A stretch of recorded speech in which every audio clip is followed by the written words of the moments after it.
Hi friends எல்லோருக்கும் வணக்கம். Welcome back to our channel. இன்றைக்கி நம்ம சேனல் என்ன வீடியோ பார்க்க போகிறோம்னா ரேண்டம் ரொட்டீன் vlog வீடியோ தாங்க உங்களோட வந்துட்டு ஷேர் பண்ணியிருக்கேன். சரி வாங்க வீடியோக்குள்ளே போகலாம். இந்த வீடியோ எடுக்கிறதுக்கு காலையில் பார்த்தீங்கன்னா ஒரு 5 o'clock போலவே வேக்கப் ஆகிடுச்சுங்க. இதில் வந்துட்டு கொஞ்சம் சீக்கிரமாகவே சமையல் வேலையுமே வந்துட்டு பண்ண ஸ்டார்ட் பண்ணிட்டேன். ஏன்னா அந்த அன்றைக்கி கொஞ்சம் வெளியில் போக வேண்டிய வேலை இருந்ததுனால சீக்கிரமாக எல்லா வேலையும் முடிச்சிடலான்னு சொல்லி எல்லாம் பண்ணிகிட்டு இருந்தேன். மார்னிங் ஒரு 7 o'clock பார்த்தீங்கன்னா எப்பவும் பண்ணக்கூடிய ரெகுலரான ஒர்க் எல்லாமே வந்துட்டு பண்ணி முடிச்சாச்சுங்க. நார்மல் டேஸில் கூட முன்ன பின்ன எல்லா வேலையும் பண்ணுவான்னு சொல்லி நினைக்கிறேன். எங்கேயாவது வெளியில் கிளம்புறோம் அப்படின்னா அந்த அன்றைக்கி எங்கேருந்து தான் அந்த சுறுசுறுப்பு வருமோ தெரில, சீக்கிரமாக வந்து பண்ணி முடிச்சாச்சு. அதுக்கப்புறம் ட்ரெஸ் எல்லாம் கொஞ்சம் அயன் பண்ண வேண்டியது இருந்ததுங்க. அதெல்லாம் பண்ணி வச்சுட்டு நானுமே போய் குளிச்சு ரெடியாக ஸ்டார்ட் பண்ணிட்டேன். ஃபஸ்ட்டு பார்த்தீங்கன்னா ப்ளம்மோட மாய்ஸ்சரைசர் வந்து எடுத்திருக்கேங்க. இது வந்து நான் 1 year வந்து யூஸ் பண்ணிகிட்ருக்கேன். என் ஃபேஸ்க்கு வந்து நல்லாவே செட் ஆயிருச்சுங்க. மாய்ஸ்சரைசருமே அப்ளை பண்ணும்போது ஃபேஸ்க்கும் கழுத்துக்கும் சேர்ந்த மாதிரி வந்து அப்ளை பண்ணிக்கோங்க. இன்னும் இந்த மாதிரி அப்ளை பண்ணுறப்போ ஈவனாக வந்து இருக்கும். அதுக்காக தான். அடுத்தது வந்துட்டு சன்ஸ்க்ரீனுங்க. நான் சன்ஸ்க்ரீனுக்கு வந்துட்டு ஓஷியா ஹெர்பல்ஸோட SPF 40 PA++ வந்து எடுத்திருக்கேன். மாய்ஸ்சரைசர் வந்து எந்த மாதிரி அப்ளை பண்ணுமோ அதே மாதிரி பார்த்தீங்கன்னா சன்ஸ்க்ரீனும் வந்து அப்ளை பண்ணியாச்சுங்க. மெயினாக எங்கேயாவது வெளியில் கிளம்புறோம் அப்படிங்கிறப்போ ஃபேஸ்க்கு வந்துட்டு மாய்ஸ்சரைசர் சன்ஸ்க்ரீன் 2 அப்ளை பண்ணிட்டு போனால் மட்டும்தான் ஃபேஸ் கொஞ்சம் டேமேஜ் ஆகாத மாதிரி இருக்குது. அப்படி இல்லைனா ஃபேஸே பார்த்தீங்கன்னா கலரே கொஞ்சம் மாறின மாதிரி ஆயிருதுங்க. அடுத்தது பாடி லோஷனுக்கு பார்த்தீங்கன்னா ஹிமாலயாஸோட பிராண்ட் தாங்க எடுத்திருக்கேன். இது மூணுமே வந்துட்டு நான் ஷாப்பில் தாங்க பர்ச்சேஸ் பண்ணேன். ஆன்லைன்ல எதுவுமே வந்து வாங்கலை. அடுத்தது பவுடர் வச்சு நல்லா ஃபேஸில் நல்லா செட் பண்ணி எடுத்ததுக்கப்புறமா பிந்தி வச்சுக்கிட்டாங்க. லிப் பாம்க்கு வந்துட்டு இது ஹோம்மேடு ஸ்ட்ராபெரி லிப் பாம்ங்க. என் ஃப்ரெண்டு வந்து சேல்ஸ் பண்ணுறாங்க, அவங்கள்ட்ட இருந்து வாங்கியிருந்தேன். அண்ட் தென் ஃபைனலாக ஐப்ரோஸ்லாம் ஃபில் பண்ணி குங்குமம் வச்சு லுக் வந்து கம்ப்ளீட் பண்ணி முடிச்சாச்சுங்க. எங்கேயாவது வெளியில் கிளம்புறோங்கிறப்ப தான் வந்து பெர்ஃப்யூம் பாட்டிலுக்குமே வந்து வேலை வருங்க. பெர்ஃப்யூமே வச்ச இடத்துல அப்படியே தான் வந்து இருந்தது. சரி என்னைக்காவது யூஸ் பண்ணலான்னு சொல்லி எடுத்து யூஸ் பண்ணிட்டு இருந்தேன். அதுக்கப்புறம் எடுத்த திங்ஸ் எல்லாம் அந்த பிளேஸில் எடுத்து நல்லா ஆர்கனைஸ் பண்ணி வச்சாச்சுங்க. இதுதாங்க என்னோட சிம்பிளான கெட் ரெடி வித் மீ. நான் வீட்டில் இருந்தாலுமே ரெகுலராக வந்துட்டு சன்ஸ்க்ரீன் மாய்ஸ்சரைசர் எல்லாம் யூஸ் பண்ணிட்டு தாங்க இருப்பேன். இன்றைக்கி வெளியில் கிளம்புறதுனால வீடியோ எடுத்து போட்டால் யூஸ்ஃபுல்லாக இருக்குன்னு சொல்லி தோணுச்சு. அதுதான் வந்துட்டு ஷேர் பண்ணியிருக்கேன். நீங்கள் சேம் இதே பிராண்ட் தான் வந்துட்டு யூஸ் பண்ணணும்லாம் கிடையாது. உங்கள் ஃபேஸ்க்கு எது செட் ஆகுதோ நீங்கள் அந்த மாதிரி பார்த்து யூஸ் பண்ணிக்கலாங்க. அதுக்கப்புறம் ஜூட் பேக்கில் பார்த்தீங்கன்னா வாட்டர் பாட்டில், போஸ் எல்லாமே வந்து ரெடியாக எடுத்து வச்சாச்சு. ஹஸ்பண்ட்மே ரெஃப்ரெஷ் ஆகிட்டு வந்துட்டாங்க. அதுக்கப்புறமா மார்னிங் பிரேக்ஃபாஸ்ட்மே நல்லா சூப்பராக சாப்பிட்டாச்சுங்க. மார்னிங் பிரேக்ஃபாஸ்ட் லஞ்ச் ரெண்டுத்துக்கும் சேர்ந்த மாதிரி தான் மெனு ரெடி பண்ணியிருந்தேன். என்ன பண்ணியிருந்தேன்னா ஒயிட் ரைஸ், தக்காளி ரசம், கேரட் பொரியல், பச்சைப்பயிறு வந்து கடைஞ்சிருந்தேங்க. ஏன்னா மதியம் போல் எத்தனை மணிக்கு வருவேன்னு சொல்லி தெரியாது. வந்து சமைச்சு சாப்பிட்றதுனா கொஞ்சம் கஷ்டமான வேலைன்னு சொல்லி காலையிலேயே சேர்த்து வச்சாச்சுங்க.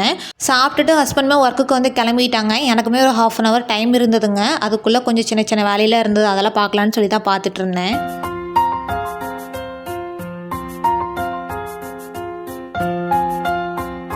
அதுக்கப்புறம் வீட்டிலிருந்து ஒரு 9:15 போலவே வந்து கிளம்பியாச்சுங்க. எங்கே போயிருந்தேன்னு பார்த்தீங்கன்னா கோவிலுக்கு தான். ஹஸ்பண்ட் வரலங்க. நான், ஹவுஸ் ஓனர் ஆண்டி, அதுக்கப்புறம் பக்கத்தில் ஒரு அக்கா இருக்காங்க. நாங்கள் 3 பேர் தான் வந்து கோவிலுக்கு போயிருந்தோம். எந்த கோவிலுக்கு போனோம் அப்படிங்கிறத வீடியோலேயே ஷேர் பண்ணியிருக்கேங்க. கண்டிப்பாக ஸ்கிப் பண்ணாமல் பாருங்கள். டைமே வந்து ஒரு 9:30 போல தான் சொல்லியிருந்தாங்க. நான் கொஞ்சம் சீக்கிரமாகவே ரெடியாகி கீழே போயிட்டேங்க. கீழே போயிட்டு ஒரு 10 நிமிஷம் வெயிட் பண்ணோம். அதுக்கப்புறமா பஸ்ஸில் வந்து போயிருந்தோம். ஸ்கூல் காலேஜ் படிக்கிறப்போல ரெகுலராக பஸ்ஸில் தாங்க போயிட்டு வருவோம். அப்போல்லாம் பஸ் ஏறதுனாவே போர் அடிக்கிற மாதிரி இருக்கும். இப்போல்லாம் எனக்கு பஸ் ஏறதுனா பார்த்தீங்கன்னா ரொம்பவே பிடிக்க ஆரம்பிச்சிருச்சு. ஏன்னா ஹஸ்பண்டே இங்கே போகிறதுனால கூட்டிகிட்டு போயிடுறாங்க. அடிக்கடி பஸ்ஸில் வந்து வரதே கிடையாது. அது இந்த மாதிரி குரூப் சேர்ந்து போகிறப்பெல்லாம் ரொம்பவே ஹாப்பியாக இருக்குது. ஒரு 10:30 போலவே பார்த்தீங்கன்னா கோவிலுக்கு போய் வந்து ரீச் ஆயாச்சுங்க. எந்த கோவிலுக்கு வந்திருந்தோம்னு பார்த்தீங்கன்னா பேரூர் பட்டீஸ்வரர் கோவிலுக்கு தாங்க வந்திருந்தோம். ஒரு 10 days முன்னாடி இங்கே கும்பாபிஷேகம் வந்து நடந்திருந்தது. அப்போவே வரலான்னு சொல்லி தான் யோசிச்சு வச்சுருந்தோம். அப்போ கொஞ்சம் ஃபங்க்ஷனில் இருந்ததுனால வர முடியலைங்க. சரி இந்த வீக் போயிட்டு வந்துடலான்னு சொல்லி வந்தாச்சு. கோவில் பார்த்தீங்கன்னா அவ்வளோ சூப்பராக இருக்குங்க. கோவில் பற்றி சொல்லணுன்னா சொல்லிகிட்டே போகலாம். அதை சொல்கிறத விட நேரில் பார்த்தா தான் அதோட அழகு வந்து எப்படி இருக்குன்னு சொல்லி தெரியும்.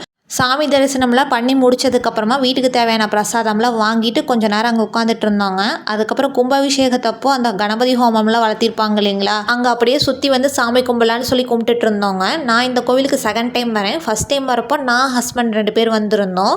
வந்து கூட ஒரு 1.5 year இருக்குன்னு சொல்லி நினைக்கிறேன். அப்போ இருந்ததுக்கும் இப்போ இருக்கிறதுக்கும் நிறையா சேஞ்சஸ் வந்து இருக்குங்க. இந்த ஹோமம் பண்ணுறதுக்கான அந்த பிளேஸில் வந்துட்டு நாங்கள் வரப்போ எல்லாமே எம்டியாக தாங்க இருந்தது. அதுக்கப்புறமா இது ஃபுல்லாக கன்ஸ்ட்ரக்ட் பண்ணியிருந்திருப்பாங்க போல். இந்த பிளேஸ் பார்க்கவே அவ்வளோ கலர்ஃபுல்லாக சூப்பராக இருந்ததுங்க. பார்த்துட்டு வெளியே வரப்போ சைடில் ஃபுல்லாகவே கடைகள்லாம் இருந்ததுங்க. அங்கேயுமே கொஞ்சம் கயிறுலாம் வாங்கலான்னு சொல்லி வாங்கிட்டு நாங்கள் வீட்டுக்கு வந்துட்டு கிளம்பிட்டோம்.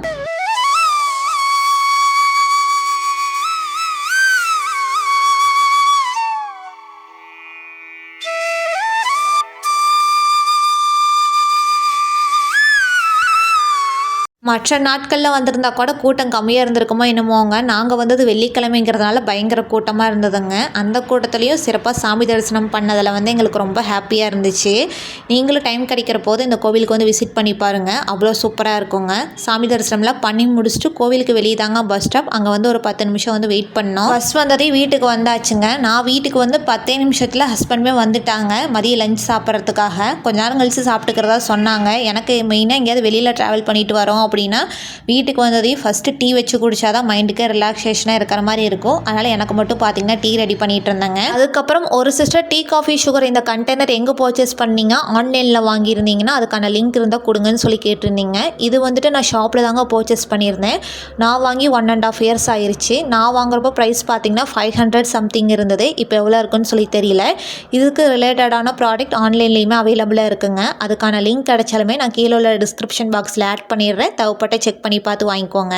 டீயில் வச்சு குடிச்சிட்டு கொஞ்சம் நேரம் வந்து ரெஸ்ட்டு தாங்க. ஒரு 3:30க்கு மேலே தான் மதிய லஞ்சுமே வந்து சாப்பிட்ருந்தோம். அதுக்கப்புறம் கோவிலிருந்து பிரசாதமே வாங்கிட்டு வந்துருந்தாங்க. அதுவே ஈவினிங் ஸ்நாக்ஸ்க்கு வந்து நல்லா சூப்பராக சாப்பிட்டு முடிச்சாச்சு.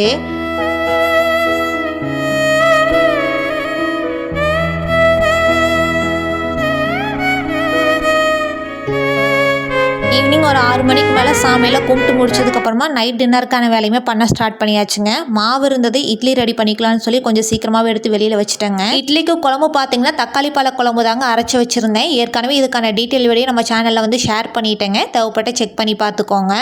அதுக்கப்புறம் மார்னிங் வச்ச ரைஸுமே வந்து மதியம் சாப்பிட்டது போக கொஞ்சம் அதிகமாகவே இருந்தது. அதே வேஸ்ட் பண்ணுன்னு சொல்லி வெங்காயம் தக்காளியில் போட்டு அப்படியே தாளித்து ரெடி பண்ணி வச்சுட்டேன். அதுக்கப்புறம் ஒரு 7:30க்கு மேலே இட்லி ஊற்றிட்டே மார்னிங் பிரேக்ஃபாஸ்ட்டுக்கு என்ன பண்ணலான்னு சொல்லி யோசிச்சுட்டு இருந்தாங்க. ஏன்னா அப்போவே யோசிச்சு வச்சாதான் மார்னிங் குயிக்காக பண்ணுறது கரெக்டாக இருக்குன்னு சொல்லி பண்ணிகிட்டு இருந்தேன். அப்போ தான் ஹஸ்பண்ட் எதுக்கோ கிச்சனுக்குள்ளே வந்தவங்க என்ன சொன்னாங்கன்னா, எனக்கு மார்னிங் வந்து இட்லி உப்புமா வேணும், இப்போ இட்லி கொஞ்சம் சேர்த்தியே வச்சிருன்னு சொல்லிட்டாங்க. ஆஹா, மார்னிங் பிரேக்ஃபாஸ்ட்டுக்கான ஐடியா வந்து கொடுத்துட்டாங்கன்னு சொல்லி நானுமே சேர்த்தியே வந்து இட்லி ரெடி பண்ணி வச்சுட்டுங்க. உங்கள் வீட்லேயும் இந்த மாதிரி இட்லி உப்புமா பிரியர் யாராவது இருக்காங்களான்னு சொல்லி மறக்காமல் என் கூட கமெண்ட் செக்ஷனில் வந்துட்டு ஷேர் பண்ணிக்கோங்க.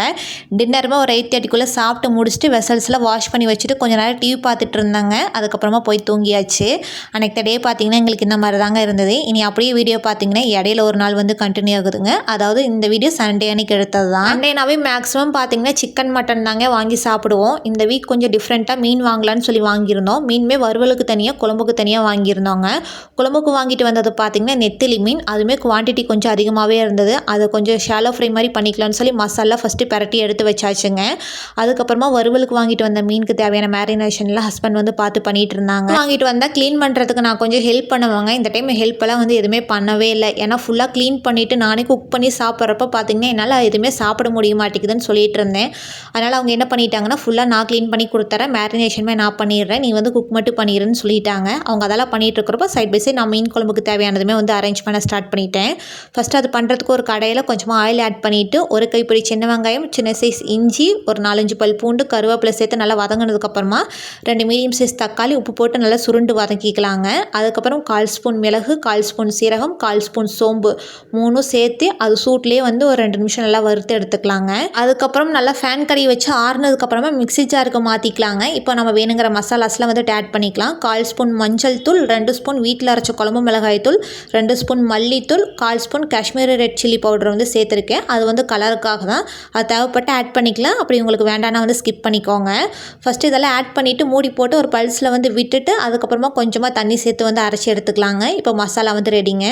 மீன் குழம்பு பண்ணுறதுக்கு இந்த மாதிரி ஒரு கடாய் வச்சுக்கோங்க. அதில் 2 ஸ்பூன் ஆயில் ஆட் பண்ணிக்கோங்க. நம்ம தேங்காய் எண்ணெய், நல்லெண்ணெய் எது வேணாலும் ஆட் பண்ணிக்கலாம். நான் வந்து கடலெண்ணெய் வந்து ஆட் பண்ணியிருக்கேன்.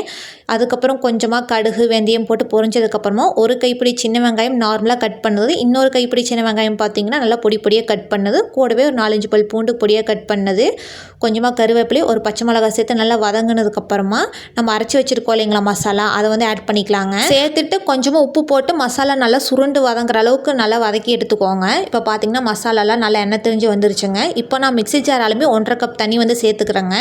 சேர்த்துட்டு மசாலாலாம் நல்லா கரைஞ்சதுக்கப்புறமா நான் ஒரு பெரிய நெல்லிக்காய் சைஸ் புளி பார்த்திங்கன்னா கரைச்சி வச்சுருக்கேன், அதையும் வந்து சேர்த்துக்கிறேன். சேர்த்துட்டு அவங்கவுங்க குழம்பு கன்சிஸ்டன்சிக்கு தகுந்த மாதிரி திக்னஸ் வந்து அட்ஜஸ்ட் பண்ணிக்கலாங்க. பண்ணிவிட்டு தேவையான அளவு கல்லுப்பு சேர்த்து நல்லா கரைஞ்சதுக்கப்புறமா மூடி போட்டு வச்சு ஒரு 10 நிமிஷம் நல்லா கொதிக்க வச்சு இறக்கிக்கலாங்க. இப்போ பார்த்திங்கன்னா குழம்பு நல்லா கொதிச்சு இந்த மாதிரி எண்ணெய் தெரிஞ்சு வந்துருக்குங்க. இந்த ஸ்டேஜில் நம்ம க்ளீன் பண்ணி எடுத்து வச்சுருக்கோம் இல்லைங்களா நெத்திலி மீன், அதை வந்து சேர்த்துக்கலாங்க.